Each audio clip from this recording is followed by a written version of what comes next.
Imagine a river turning into blood, an event so surreal and terrifying it could only be the work of divine intervention. This was the scene set on the banks of the river Nile, thousands of years ago during the time of Moses and Pharaoh. The backdrop of this event was a time of great turmoil. The Israelites, enslaved by the Pharaoh, cried out for deliverance. Their pleas reached the ears of God, who chose Moses, a man raised within Pharaoh's palace yet born of an Israelite family, to lead his people out of bondage. Moses, accompanied by his brother Aaron, stood before Pharaoh, the most powerful man in Egypt, and delivered God's command, "Let my people go." But Pharaoh, in his pride and arrogance, refused to heed this divine directive.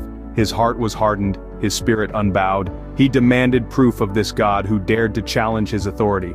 And so, Moses, acting as God's instrument, performed a sign that was both a warning and a demonstration of divine power. He stretched out his staff over the waters of the Nile, and before the eyes of Pharaoh and his court, the river transformed. Once a life-giving source, the Nile turned into a river of blood, its waters undrinkable, its fish dead, and its stench permeating the air. This miraculous event was not just a show of God's might, it was also a direct attack on the Egyptians' religious beliefs. The Nile, worshipped as a god, was now a river of death, a stark contrast to its usual life-giving role. Pharaoh's reaction? He remained obstinate. His heart hardened further. He refused to acknowledge the divine power at work, choosing instead to keep the Israelites in bondage. His stubbornness, however, would not go unpunished. This was just the first of many plagues to come, each one more severe than the last. And so the Nile ran red, a clear signal that the battle of wills between Moses and Pharaoh had only just begun. As Pharaoh remained unyielding, the land of Egypt was subjected to plagues, each more terrifying than the last. First came the plague of blood. The Nile, the heart of Egypt, turned into a river of blood, destroying life within and tainting the water supply. Yet, Pharaoh's heart remained steadfast. Then, the plague of frogs emerged. These creatures, once revered, invaded every corner of Egyptian life, their incessant croaking a constant reminder of Pharaoh's defiance. Still, the ruler of Egypt did not yield. The plague of lice followed, an itchy torment that made even the mightiest nobles scratch in anguish. But Pharaoh's resolve was unbroken. Next, wild animals wreaked havoc, their uncontrolled rage a mirror to the wrath of the god that Pharaoh continued to defy. Yet, the ruler's heart hardened further. A pestilence then decimated the livestock, crippling the economy and food supply. Pharaoh, however, remained unmoved. Boils, painful and unsightly, afflicted the people next. This physical manifestation of suffering, though, did not soften Pharaoh's heart. Then came a storm of hail and fire, a terrifying spectacle of nature's fury. Destruction reigned, but Pharaoh's defiance remained. Locusts, in a number too great to count, descended on Egypt, devouring what little the hail had spared. Still, Pharaoh did not bow. A darkness so thick it could be felt engulfed Egypt. A darkness that mirrored the stubbornness of Pharaoh's heart, yet he refused to yield. Finally, the most terrifying plague of all, the death of the firstborn. In every house there was mourning, a heart-wrenching cry that echoed through the land. But even this horrifying spectacle did not yield the Pharaoh's hardened heart. Throughout these trials, Moses stood as the messenger of God's wrath, a constant thorn in Pharaoh's side. He bore witness to the suffering, the devastation, and the unyielding heart of a ruler who defied God at every turn.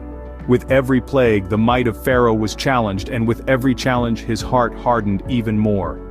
In the face of unbearable suffering, Pharaoh finally relented, allowing the Israelites to leave Egypt.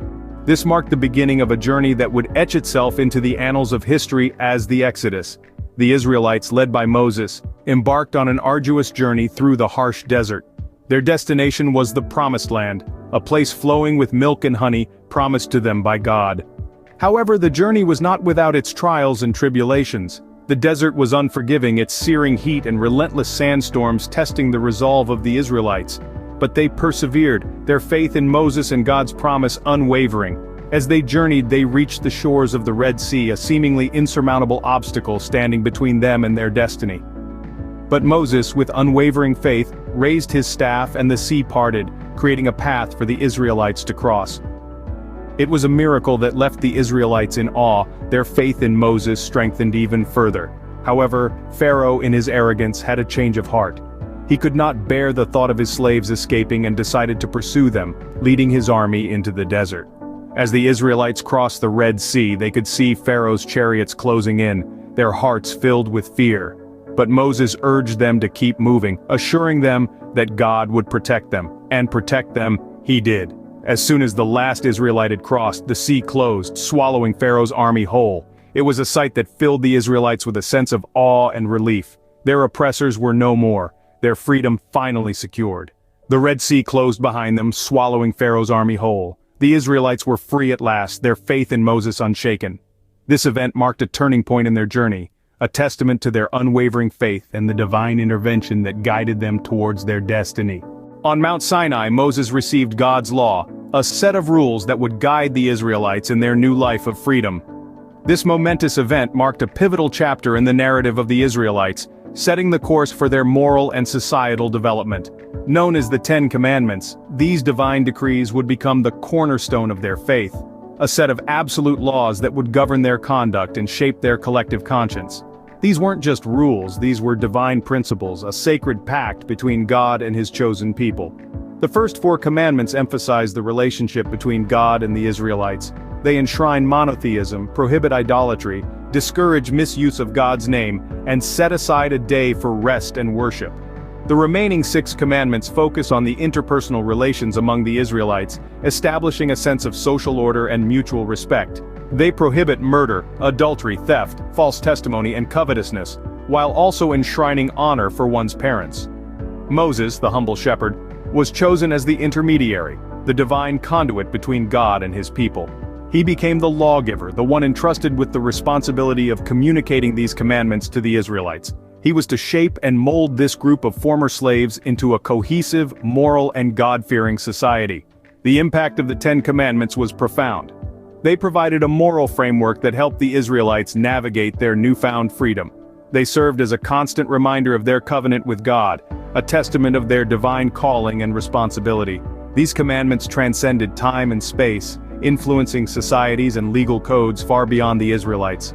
They became a universal code of ethics, respected and revered across different cultures and religious traditions. They stand as a testament to the timeless wisdom of divine law, a beacon of moral clarity in a world often shrouded in ethical ambiguity. With the 10 Commandments, Moses not only delivered his people from bondage, but also gave them a moral compass to navigate their future. A moral compass that continues to guide humanity in its quest for justice, righteousness, and peace. The story of Moses and Pharaoh is more than just a historical account, it's a tale rich with lessons for all of us.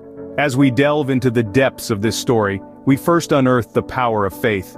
Moses, a simple shepherd, was called upon to confront the most powerful man in Egypt, Pharaoh. He was tasked with an insurmountable challenge, yet his faith in a higher power never wavered. This unwavering faith gave him the courage to stand up to Pharaoh, demand freedom for his people, and lead them through a barren desert to a promised land.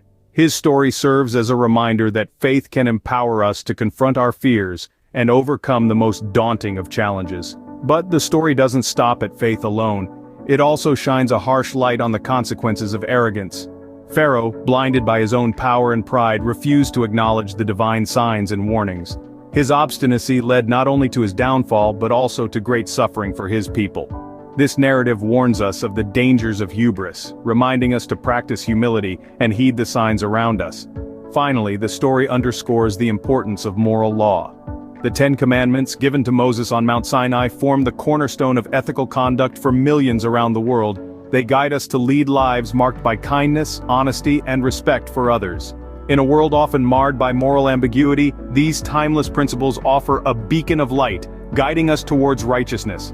In essence, the story of Moses and Pharaoh is a timeless narrative that teaches us about faith, humility, and morality. It serves as a testament to the human spirit and its ability to overcome adversity, and a reminder of the importance of ethical conduct in our lives. In the end, the story of Moses and Pharaoh teaches us that even in the face of seemingly insurmountable odds, faith, humility, and righteousness can lead us to liberation.